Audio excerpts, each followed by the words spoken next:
어느 날 아침 식사를 하고 난 후 여유있게 커피 한 잔을 마시려고 하는데 벨소리가 울립니다. 인터폰을 확인해보니 시어머니 얼굴이 보입니다. 어머님, 어쩐 일이세요? 라고 제가 물었는데 그날따라 시어머니의 옷차림이 심상치가 않습니다. 등산모자에 등산복까지 입고 있는 모습이 평소 시어머니의 모습과는 사뭇 달라 보입니다. 어머님, 어디 가시게요? 등산 가세요? 라고 제가 다시 물었는데요. 그래, 등산 가자. 너랑 나랑. 그리고는 시어머니가 활짝 웃었어요. 지금요? 라고 묻는 제 말을 듣고는 있는 것인지 아니면 못 들은 척 하는 것인지 시어머니는 빨리 옷 챙겨 입거라 라는 말만 되풀이합니다. 하지만 저는 어머님, 저 등산 안 좋아해요 라고 말을 해버렸는데요. 나도 등산 안 좋아해.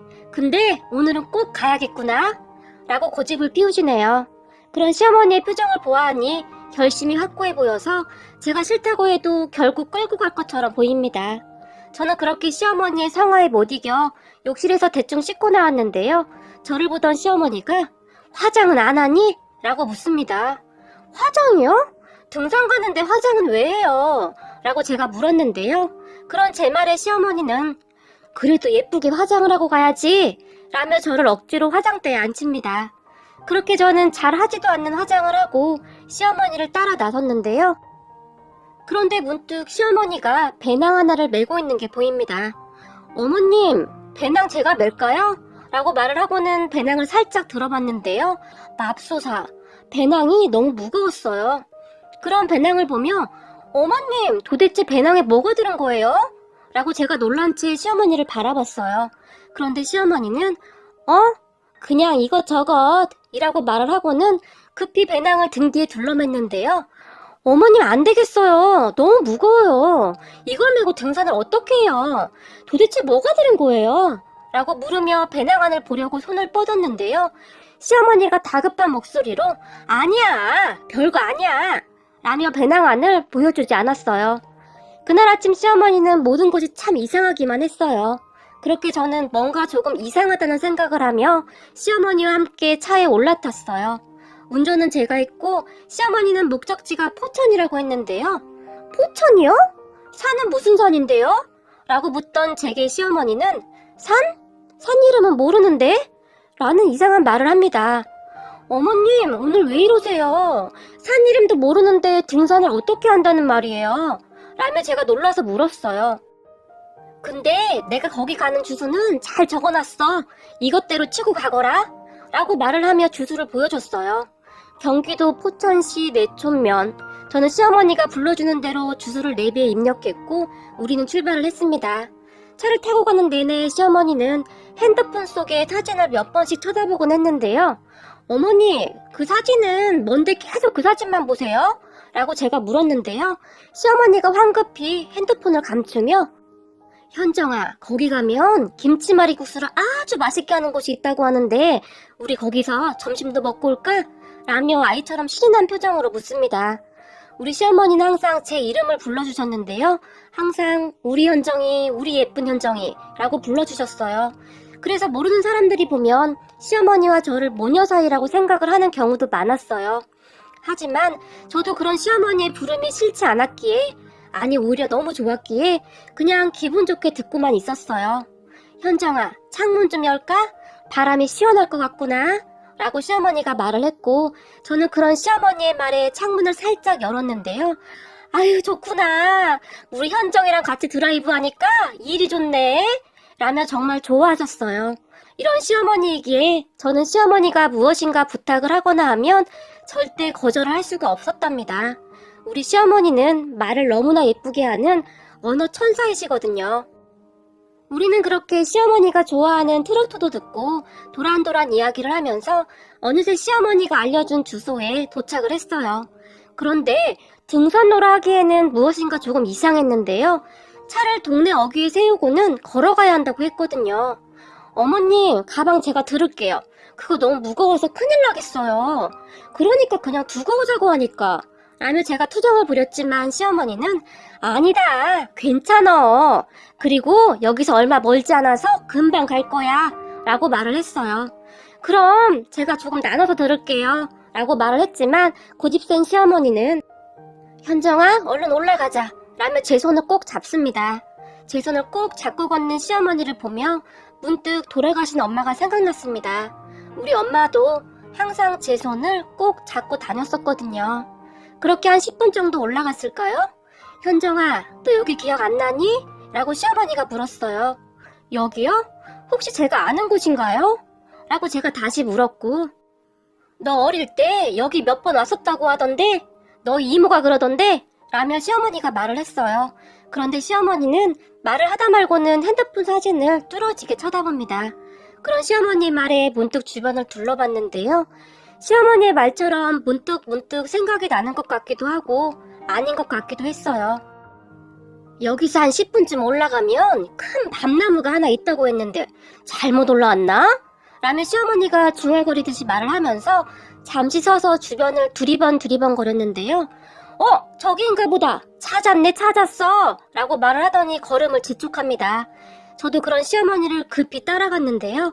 시어머니는 핸드폰 사진에 집중을 하느라 정신이 없어 보입니다. 그러다가는 현정아, 여기다, 여기야. 봐라, 여기 맞지? 라며 그제서야 저에게 사진 한 장을 보여줍니다. 사진 속에는 무덤 하나가 있었는데요. 거기에 조그만 묘비석도 하나 있습니다. 네, 어머님, 사진하고 똑같은데요? 라고 제가 아무 생각 없이 대답을 하고는 옆에 있던 묘비석을 자세히 봤는데요. 묘비석을 보다가 저는 그만 그 자리에 주저앉고 말았어요. 그리고 눈물이 쉴 새 없이 흘러나왔는데요. 묘비석에는 현정, 은정, 엄마, 김재현이라고 써 있었거든요. 그것을 보며 제가 어머님이 어떻게 하셨어요? 라며 목이 맨 채 물어봤는데요. 애미 마음은 다 똑같은 거 아니겠냐? 사돈이 니들 얼마나 보고 싶었겠냐? 라고 말을 했는데 정말이지 온몸에 소름이 돋을 정도로 놀랐어요. 맞습니다. 그 묘는 돌아가신 우리 엄마 묘였어요. 엄마는 몸이 많이 약했다는데 동생이 태어나고 얼마 지나지 않아서 돌아가셨어요. 한동안은 아주 어릴 때 외가 식구들과 아빠와 함께 이곳을 가끔 왔었다고 하는데 워낙 어릴 때 일이고 아빠가 재혼을 한 뒤로는 그렇게 잊고 살았던 것 같아요. 새엄마라는 사람은 질투심이 아주 많았거든요. 그렇게 눈물만 뚝뚝 흘리고 있던 저를 보며 시어머니는 현정아, 엄마가 니들을 아주 많이 사랑했던 건 알지? 눈을 감기 전 묘비에 너희들 이름을 꼭 새겨달라고 했단다. 라는 말을 하고는 시어머니가 엄마 묘를 바라보며 사돈, 그 젊디 젊은 나이에 어린 두 딸을 두고 어찌 눈을 감았소? 어때요? 우리 현정이 예쁘죠? 사돈처럼 아주 예쁘게 잘 컸네요. 그러니까 아무런 걱정하지 마세요. 라고 말을 하시면서 한동안 묘를 바라봤어요. 그러더니 시어머니가 가방 안에서 무엇인가를 주섬주섬 꺼내기 시작했는데요. 사돈이 딸기와 사과를 참 좋아했단다. 그리고 나물도 좋아했다고 하더구나. 라는 말을 하며 딸기와 사과 그리고 나물 종류를 꺼내서 접시에 가지런히 담았어요. 저는 그런 시어머니를 그저 바라만 보고 있었는데요. 시어머니는 음식들을 묘 앞에 잘 놓아두고는 오늘이 엄마 생신이라더라. 절하거라. 라고 말을 했고 저는 눈물을 뚝뚝 흘리면서 절을 했는데 목이 메어서 아무 말도 못하겠더라고요. 그렇게 시어머니와 저는 엄마 묘 앞에서 돗자리를 깔고 도란도란 이야기를 나눴어요. 저는 그렇게 시어머니와 이야기를 나누다가 어머님, 근데 여기는 어떻게 하신 거예요? 라고 물었어요. 여기 말이냐? 왜 니들 이모 있지 않냐? 그 이모한테 알아봤지? 라고 시어머니가 말을 했고 이모요? 의정부 이모 말씀하시는 거예요? 라고 제가 놀라서 물었는데요. 그래, 그 이모 말이다. 라고 짧게 말을 하고는 캔커피를 한 잔 따르시더니 조용히 묘에 뿌리셨어요. 그리고는 이모 말이 엄마가 커피를 아주 좋아했단다. 근데 아주 달달한 커피를 좋아했다는데 사돈 입에 맞을라나 모르겠네. 라고 중얼거리듯이 말을 했어요. 잠시 후 시어머니가 다시 입을 뗐는데요. 너 결혼할 때 너 이모한테 전화가 한 통 왔었다. 니들이 결혼하기 전에 이모를 찾아갔었다며. 그때 이모가 네 남편한테 내 전화번호를 물어봤더구나. 그리고 네 남편이 나한테 전화번호를 알려드려도 되냐고 물어왔고 그래서 내가 그러라고 했다. 라고 말을 했어요. 그리고 제 입에서는 라는 짧은 감탄사가 새어나왔고 시어머니는 계속해서 그렇게 너희 이모를 만났어. 그런데 이모가 어찌나 눈물을 흘리던지 가슴이 아파서 아주 혼났다.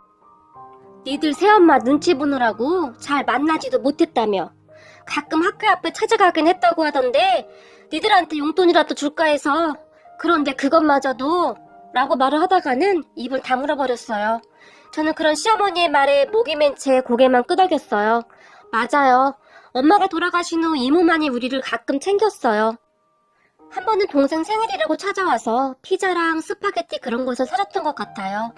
그리고 제 주머니에 용돈을 넣어주며 현정아, 나중에 은정이 먹고 싶은 거 사줘. 알았지? 그리고 엄마한테는 이모 만났다고 절대 말하면 안 돼. 라고 제 입단속을 시켰지만 집에 도착한 후 새엄마가 우리에게 어디 갔다 온 것이냐고 추궁을 하기 시작했고 잔뜩 겁을 먹은 동생이 다 말을 해버리고 말았는데요. 그날 밤 새엄마와 아빠가 싸우고 난리가 났었어요. 이모라는 사람이 생각이 있는 거야 없는 거야? 이럴수록 애들한테 좋을 게 하나도 없어. 그 이모라는 사람 애들이랑 나랑 사이 안 좋게 하려고 중간에서 이간질하는 거라고. 라며 아빠에게 소리를 질러댔고 그런 새엄마에게 뭘 그렇게까지 말해. 처제 그런 사람 아니야. 그래도 이모인데 조카들이 보고 싶었겠지. 핏줄이 땡긴다는데 어떡하겠어. 내가 주의시킬게. 라고 아빠가 말을 했어요. 하지만 새엄마는 그런 아빠에게 뭐? 처제? 누가 처제야? 당신 처제는 이제 내 동생뿐이잖아. 당신 말 이상하게 한다. 내가 지금 애 둘 딸린 당신 만나서 개고생하는데 당신 어쩜 이럴 수가 있어? 라며 소리를 질러댔어요. 그 소리가 동생과 제가 있던 방까지 고스란히 들려왔는데요. 그런 새엄마의 목소리에 무서워서 동생과 이불 안에서 벌벌 떨면서 울었던 기억이 나네요. 그리고 아빠가 이모에게 전화를 했고 우리를 만나지 말아달라고 한 것 같아요. 어느 날 이모가 다시 학교 앞으로 찾아왔는데 현정아, 이모 전화번호 잃어버리면 안 돼. 알았지? 우리 현정이는 이제 다 컸으니까 잘 알아들 수 있지? 라고 제게 말을 했고 이모의 말에 제가 고개를 끄덕이자 이모가 눈물을 흘렸던 것 같아요. 그리고 이모는 현정아, 너 크면 꼭 이모한테 전화해. 그때는 괜찮을 거야. 이모가 기다리고 있을게. 그리고 은정이 네가 잘 챙겨야 하는 거 알지? 라고 말을 하며 갔었는데 그때 당시 비록 어린 나이였지만 저는 이모의 전화번호를 잊지 않기 위해 참 많이 노력했던 것 같아요. 이모만이 유일한 우리 편이었으니까요. 그런 이모마저 못 본다는 사실이 너무 무서웠거든요. 그 뒤 새엄마가 저에게 몹쓸 짓을 할 때마다 이모에게 전화를 해서 울곤 했었어요.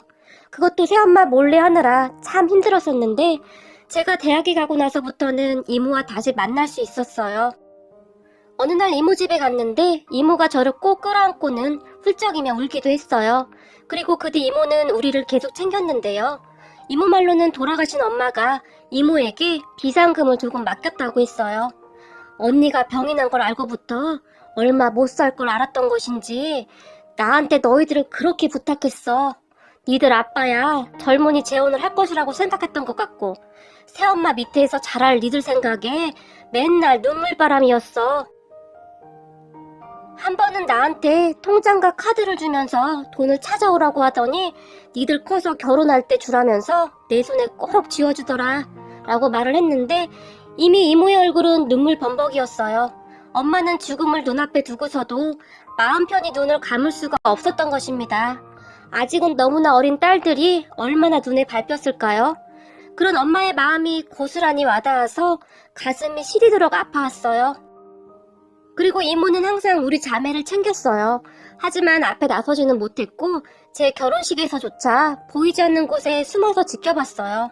결혼식장에서 가족들과 사진 촬영을 하는데 저 멀리서 이모가 보였는데요. 안 보이는 곳에 몸을 숨긴 채 홀로 눈물을 닦고 있는 이모의 모습이 순간 제 눈에 들어와 버렸고 제가 드레스를 입은 채 그런 이모에게 다가갔는데요. 제가 다가오는 모습을 보던 이모가 놀라서 급히 도망가 버렸어요. 그런 이모를 보며 제가 이모! 라고 떨리는 목소리로 불렀지만 이모는 뒤도 돌아보지 않고 그렇게 가버렸어요. 그런 저를 보며 가만히 다가와 안아준 사람은 시어머니였고 말이죠. 그렇게 우리 이모는 항상 엄마 대신이었으니 결혼할 때 제가 걱정이 되어서 시어머니를 따로 만나 뵈었던 것 같네요. 그런 이모의 마음이 느껴져서 다시 한번 가슴이 뜨거워질 수밖에 없었는데요. 제가 그렇게 잠시 옛 생각에 잠겨 있었는데요. 니들 이모가 니들 생각을 참 많이 하더구나. 나를 보자마자 내 손을 꼭 붙잡고는 우리 현정이 잘 좀 부탁드립니다. 혼수 부족한 것은 저한테 말씀하시면 제가 부족함 없이 준비하겠습니다. 라고 말을 하더구나. 말 한마디 한마디가 어찌나 간절한지 내가 목이 다 메이더라. 그렇게 이모랑 나랑 친해졌어. 이모와 내가 성격이 아주 비슷하더구나. 지금은 언니 동생하고 지내고 있어. 라고 말을 하고는 얼굴에 미소를 지었어요. 그리고 시어머니는 계속 말을 했는데요. 네 이모가 그동안 니들 엄마 산수를 계속 찾아와서 지켰더구나. 그런 이모 말을 듣고 내가 산수 위치를 물어봤어. 이제부터 우리가 지키겠다고. 이모가 처음에는 놀랐는데 나중에는 그렇게 눈물을 흘리며 좋아하더구나. 너희 엄마가 드디어 니들 모습 보게 되었다고 말이야. 그렇게 사진을 받아서 찾아온 거란다. 이제부터 엄마 제사도 우리가 지내자꾸나. 라며 시어머니가 활짝 웃었어요. 그리고 잠시 후 시어머니가 엄마에게 말을 걸었어요. 마치 엄마가 옆에 있다는 듯이. 사돈, 은정이 말입니다. 은정이 결혼할 때도 제가 잘 챙겨 보낼 테니 아무 걱정 안 하셔도 됩니다. 그리고 다음에 올 때는 우리 은정이도 같이 데리고 올게요. 라고 말을 했어요. 곧 결혼을 앞뒀던 동생을 두고 하는 말인 듯 했는데요. 시어머니는 그렇게 엄마와의 약속을 지켰습니다. 동생 결혼식 때 정말 부족함 없이 준비를 해줬거든요. 그때쯤 우리는 친정 식구들하고는 인연을 끊었으니까요. 동생, 그러니까 새엄마가 낳은 아들이 사고를 정말 많이 치고 다녔었는데요. 돈을 좀 모으려고 하면 새엄마가 돈 좀 빌려달라고 연락이 왔었고 그렇게 가지고 가고 나면 입을 싹 닦았는데요. 제가 돈 이야기를 할 때마다 새엄마는 하나밖에 없는 네 남동생인데 그걸 꼭 받아야겠니? 라며 갖은 짜증을 다 냈어요. 정말 지옥 같은 생활이었네요. 그런데 결혼을 하고도 새엄마는 지속적으로 돈 요구를 했어요. 그래서 그런 새엄마와 대판 싸운 적이 있었는데요. 남동생이 부동산 다단계 사기인가 뭔가를 쳤다는데 구치소에 수감되어 있다고 하면서 또 돈을 달라고 하더라고요. 변호사를 고용해야 한다고 말이죠. 계속 반복되는 일이다 보니 제가 거절을 했고 새엄마는 방방 뛰고 난리가 났었어요. 때마침 시어머니가 반찬을 주겠다며 우리 집에 오셨는데 집이 가까워서 자주 오셨거든요. 엄마 정이 그리워서 그랬는지 저는 그런 시어머니가 무척 좋았어요. 시어머니가 저에게 전화와 문자를 했다고 하는데 새엄마 때문에 보지도 못했고 와서 배를 누르셨다는데 문을 열 생각도 못하고 있었고 말이죠. 그런데 집안에서 고래고래 소리를 지르는 소리가 들리니까 시어머니가 남편에게 비밀번호를 물어봐서 안으로 들어오셨는데요. 마침 새엄마가 저의 등짝을 마구마구 때리고 고함을 지르는 것을 보고는 시어머니가 순식간에 그런 새엄마를 밀쳐버렸어요. 그리고는 한 번만 더 우리 현정이한테 손만 대봐. 내가 아주 가만 안 둬. 라며 쓰러져 있던 새엄마에게 고함을 치셨어요. 그리고는 시어머니가 어디 감히 내 자식을 때려? 라며 다시 한번 말을 했고 그런 시어머니를 보며 새엄마가 얘가 왜 당신 딸이에요? 내 딸인데. 라고 소리를 질렀어요. 그런 새엄마의 말을 듣던 시어머니가 엄마가 딸을 그렇게 때리는가? 어떤 엄마가 그래요? 라며 다시 엄마에게 말을 했고 이봐요. 얘는 내 딸이거든요. 며느리가 어떻게 딸이 돼? 말이 되는 소리를 해야지. 라고 새엄마가 소리쳤어요. 하지만 시어머니도 절대 지지 않았는데요. 그러는 당신하고도 피 한 방울 안 섞였잖아. 라고 새엄마에게 큰 목소리로 말을 했어요. 저는 그동안 시어머니가 그렇게 화를 내는 모습은 본 적이 없었던 것 같네요. 그런 시어머니의 모습에 놀랐던지 새엄마가 뭐라고 중얼중얼거리면서 가버렸는데요. 그때 이후 저는 친정에 돈을 한 푼도 주지 않았어요. 돈이 없으니 난리가 난 모양인데 나중에 들리는 소식으로는 동생이 결국 구치소에서 교도소로 이감되었다는데 법원에서 형이 확정된 모양이더라고요. 잘못을 했으면 벌을 받아야 한다고 생각합니다. 부동산 사기쳐서 피해자들은 난리가 났다는데 저는 당연하다고 생각해요. 어디 할 짓이 없어서 그런 사기를 치나요? 그렇게 친정과는 인연을 끊을 수밖에 없었어요. 하지만 저는 마음이 더 편해졌어요. 요즘도 가끔 새엄마가 미친 듯이 달라드는 꿈을 꾸긴 하지만 꿈인 것을 알고는 안도하고 있답니다. 그렇게 시어머니는 이모와 함께 제 동생 결혼까지 다 챙겼어요. 제가 결혼할 당시 우리는 먹고 죽으려고 해도 돈 하나도 없다 라고 말하던 새엄마와는 너무 달라서 가슴이 아리도록 감사하고 또 감사했습니다. 그 뒤에도 시어머니와 엄마 산소에 자주 갔는데요. 갈 때마다 시어머니 좋아하는 김치말이 국수도 꼭 먹고 왔는데 시어머니가 아이처럼 그렇게 해맑게 웃을 수가 없네요. 그런 시어머니 얼굴이 너무 밝아 눈이 부셔 눈물이 날 정도였습니다. 이런 소중한 가족이 있다는 것에 정말 감사드릴 뿐입니다. 항상 감사하는 마음으로 열심히 하루하루 살아가겠습니다.